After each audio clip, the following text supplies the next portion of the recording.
ഇപ്പൊ ടൈം 3:41. ഇപ്പൊ ഞങ്ങളൊരു ഡെലിവറി കണ്ടിട്ട് നിൽക്കുകയാണ്. അതിന്റെ സന്തോഷത്തിലാണ് ഞങ്ങൾ 3 പേര്. കുഞ്ഞു വാവ, അയ്യോ ക്യൂട്ടായിരുന്നു. പിന്നെ അല്ലെങ്കിൽ ഞാൻ പറയട്ടെ, ആദ്യമേ എന്റെ കൊച്ചിനെ തന്നെ ഞാൻ ആ കുഞ്ഞിനെ കൊണ്ട് കൊടുത്ത അമ്മൂമ്മയുടെ സിസ്റ്റർ കൊണ്ട് കൊടുത്തു, അവൾ അതിന് ചൂട് കൊടുത്തു, എന്നിട്ട് അമ്മയുടെ കൊണ്ട് വിളിച്ച് പറഞ്ഞു. കരച്ചില് വന്നു കൈസ്, ആദ്യമായിട്ടല്ലേ. പെട്ടെന്നായിരുന്നു നമ്മളിങ്ങനെ ഉറങ്ങിയൊക്കെ ഇരുന്നപ്പോൾ പെട്ടെന്ന് ഷിഫ്റ്റ് എന്നും പറഞ്ഞൊരു സൗണ്ട് കേട്ട് ഓടി. അപ്പോഴത്തേക്കും കുറച്ച് ഇങ്ങനെ ഡയലേറ്റ് ആയി, പെട്ടെന്ന് ഷിഫ്റ്റ് ചെയ്തു.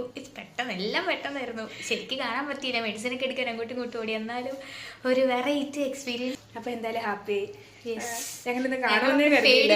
കാണാൻ പറ്റൂ. ഇപ്പൊ അവർക്ക് കാണാൻ പറ്റിയില്ല ഗൈസ്. അതായത് നമ്മള് അവരെ വിളിക്കാന്ന് പറഞ്ഞു, അവരൊരു ഉറങ്ങിക്കൊണ്ടിരിക്കുകയായിരുന്നു. അപ്പൊ നമ്മൾ വിളിച്ചപ്പോൾ അവര് പെട്ടെന്ന് ഉറക്കത്തിന്റെ ഒരു ഇതില് ഒന്ന് ഓക്കെ ആയി, ബോധം വന്ന് അവിടെ എത്തിയപ്പോഴത്തേക്കും ഡെലിവറി കഴിഞ്ഞു. പ്ലാസന്റ ഡെലിവറി മാത്രമേ കാണാൻ പറ്റുള്ളൂ. എന്നാലും കുഴപ്പമില്ല, 2 ദിവസം കൂടി ഉണ്ടല്ലോ, അവർക്ക് എന്തായാലും കാണാൻ പറ്റും. പിന്നെ നമുക്ക് ഡേ വരുന്നുണ്ട്. പിന്നെ ഇങ്ങനത്തെ ഒരു എക്സ്പീരിയൻസ് ആയിട്ട് അതെടുക്കുക, ഇതെടുക്കുക, ഹെപ്പറ്റൈറ്റിസ് ബി എടുക്കുക, അങ്ങനെ എല്ലാം പെട്ടെന്നായിരുന്നു. ഓട്ടം ഇങ്ങനെ ഇത്ര എനർജിക്കായിട്ട് ഞങ്ങൾ ആദ്യമായിട്ട്, അത് നൈറ്റ് ഡ്യൂട്ടി ആയിട്ട് ഇത്ര എനർജറ്റിക് ആയിട്ട് ഞങ്ങൾ ആദ്യമായിട്ടാണ് ഗൈസ് വയ്ക്കുന്നത്. അപ്പോൾ ഗൈസ് ഞാൻ നോക്കിയിട്ട് ഏറ്റവും പ്രശ്നം ഈ എപ്പിസിയോട്ടമിയാണ്. അത് ആ ഒരു കീറലും തയ്ക്കലും എല്ലാം കൂടെ ആയിട്ട് നല്ല പെയിനാണ്. പിന്നെ ഡെലിവറി എന്ന് പറയുമ്പോൾ ആ കൺട്രാക്ഷൻസ് വരുമ്പോൾ നല്ല പെയിനാണെങ്കിലും എല്ലാം വളരെ പെട്ടെന്നായിരുന്നു ഡെലിവറി പ്രോസസ്സ്. അത് കഴിഞ്ഞിട്ട് ആ എപ്പിസിയോട്ടമി പിന്നെ അതിൽ ഏറ്റവും ഇതായിട്ട് പ്രസവിച്ച് കൊണ്ടുവന്നിട്ട് ചേച്ചി ഉമ്മ കൊടുക്കുന്നത്, പാല് കൊടുക്കുന്നത്. ചേച്ചി വന്നിട്ട് എന്ത് കുട്ടിയാന്ന് ചോദിക്കുമ്പോൾ പെൺകുട്ടിയാന്ന് പറയുമ്പോൾ വളരെ സന്തോഷം.